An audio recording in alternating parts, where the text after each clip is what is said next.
Hello नमस्कार मित्रों, ऋषि चिंतन चैनल में आपका हार्दिक स्वागत है। आज का चैप्टर है एक विश्वास, एक विश्वास, एक विश्वास। बेटे की शादी थी और मैं कुछ दिनों की छुट्टी लेकर शादी के तमाम इंतजाम को देख रहा था।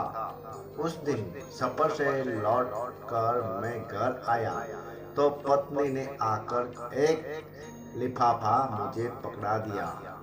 लिफाफा अनजाना था, लेकिन प्रेषक का नाम देखकर मुझे एक आश्चर्य मिश्रित जिज्ञासा हुई। अमर विश्वास, एक ऐसा नाम जिस मिले मुझे वर्षों बीत गए थे। मैंने लिफाफा खोला तो उसमें $1,00,000 का चेक और एक चिट्ठी थी। इतनी बड़ी राशि, वह भी मेरे नाम पर। मैंने जल्दी से चिट्ठी खोली और एक सांस में ही सारा पत्र पढ़ डाला। पत्र किसी परी कथा की तरह मुझे अचंभित कर गया। लिखा था, आदरणीय सर, मैं एक छोटी सी भेंट आपको दे रहा हूँ। मुझे नहीं लगता कि आपके एहसानों का कर्ज में कभी उतार पाऊंगा। यह उपहार मेरी अनदेखी बहन के लिए है। घर पर सभी को मेरा प्रणाम। आपका अमर। मेरी आंखों में वर्षा पुराना दिन सहसा किसी चलचित्र की तरफ तैर गए। एक दिन मैं चंडीगढ़ में टहलते हुए एक किताबों की दुकान पर अपनी मनपसंद पत्रिका उलट पलट रहा था कि मेरी नजर बाहर पुस्तक की एक छोटे से ढेर के पास खड़े एक लड़के पर पड़ी। वह पुस्तक की दुकान में घुसते वह संभ्रांत व्यक्ति से कुछ अनुनय विनय करता और कोई प्रतिक्रिया न मिलने पर वापस अपनी जगह पर जाकर खड़ा हो जाता। मैं काफी देर तक मुक्त दर्शक की तरह यह नजारा देखता रहा था। पहली नजर में यह फुटपाथ पर दुकान लगाने वाला द्वारा की जाने वाली सामान्य सी व्यवस्था लगी, लेकिन उस लड़के के चेहरे की निराशा सामान्य नहीं थी। वह हर बार नई आशा के साथ अपनी कोशिश करता, फिर वही निराशा। मैं काफी देर तक उस देखने के बाद अपनी उत्कृष्टता दबा नहीं पाया और उस लड़के के पास जाकर खड़ा हो गया। वह लड़का कुछ सामान्य सी विज्ञान की पुस्तकें बेच रहा था। मुझे देखकर उसमें फिर उम्मीद का संचार हुआ और बड़ी ऊर्जा के साथ उसने मुझे पुस्तकें दिखानी शुरू की। मैंने उस लड़के को ध्यान से देखा। साफ सुथरा चेहरे और आत्मविश्वास, लेकिन पहनावा बहुत ही साधारण। ठंडे का मौसम था और वह केवल एक हल्का सा स्वेटर पहने हुए था। पुस्तक के मेरे किसी काम की नहीं थी, फिर भी मैंने कैसे किसी सम्मोहन से बंद कर उससे पूछा, बच्चे, ये सारी पुस्तक कितनी की है? आप कितना दे सकते हैं सर? अरे कुछ तुमने सोचा तो होगा ने, आप जो देंगे। लड़का थोड़ा निराश होकर बोला, तुमने कितना चाहिए? उस लड़के ने अब यह समझना शुरू कर दिया कि मैं अपना समय उसके साथ गुजार रहा हूँ। 5,000 रुपया। वह लड़का कुछ कड़वाहट में बोला, इन पुस्तकों का कोई 500 रुपया दे दे तो बहुत है। मैं उसे दुखी नहीं करना चाहता था, फिर भी नायस मुंह से निकल गया।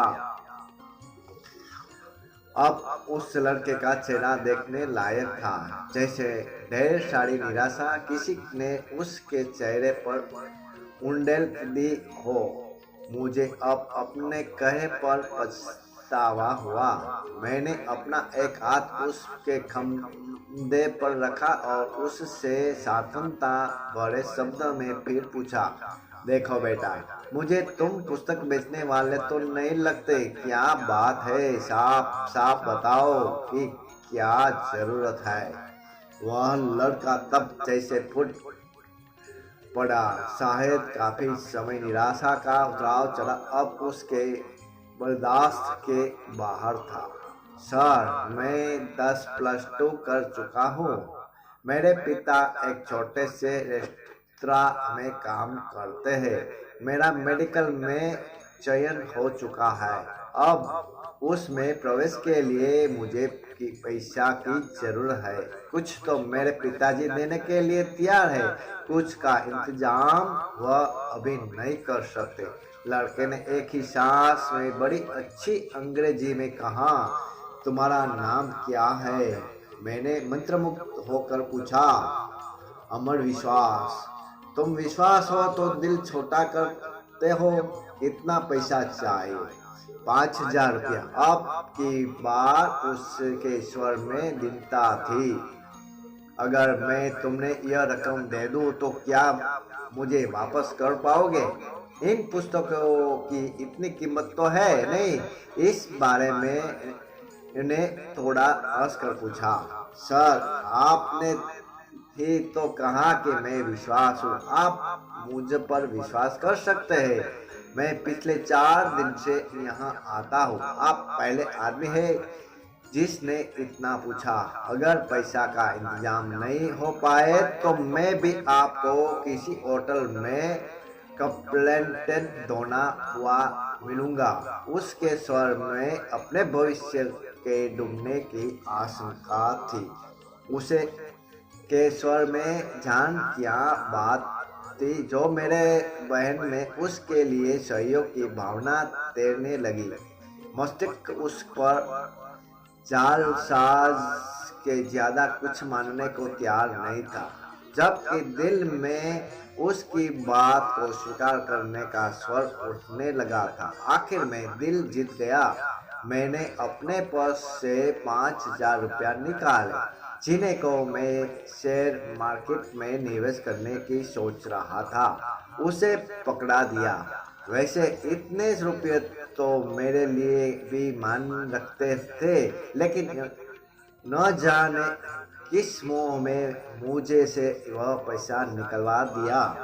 देखो बेटा, मैं नहीं जानता कि तुम्हारी बातों में, तुम्हारी इच्छा शक्ति में कितना दम है, लेकिन मेरा दिल कहता है कि तुम्हारी मदद करनी चाहिए, इसलिए कर रहा हूँ। तुम से 4-5 साल छोटी मेरी बेटी भी है, मिनी। सोचूंगा उसके लिए कोई खिलौना खरीद लिया। मैंने पैसा अमर की तरफ बढ़ाते हुए कहा। अमर हस्तप्रद था। शायद उस यकीन नहीं था आ रहा था। उसकी आंख में आंसू तैर आए। उसने मेरे पैर छुए तो आंखों से निकली 2 बूंद मेरे पैरों को चुम गई। यह पुस्तक के मैं आपकी गाड़ी में रख दूं? कोई जरूरत नहीं, उन्हें तुम अपने पास रखो। यह मेरा कार्ड है, जब भी कोई जरूरत हो तो मुझे बताना। वह मूर्ति बनकर खड़ा रहा और मैंने उसका कंधा थपथपाया। कार स्टार्ट कर आगे बढ़ा दी।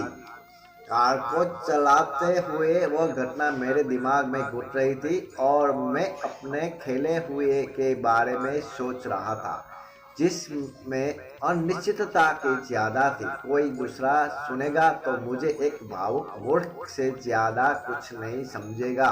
अंततः मैंने यह घटना किसी को न बताने का फैसला किया। दिन गुजरते गए।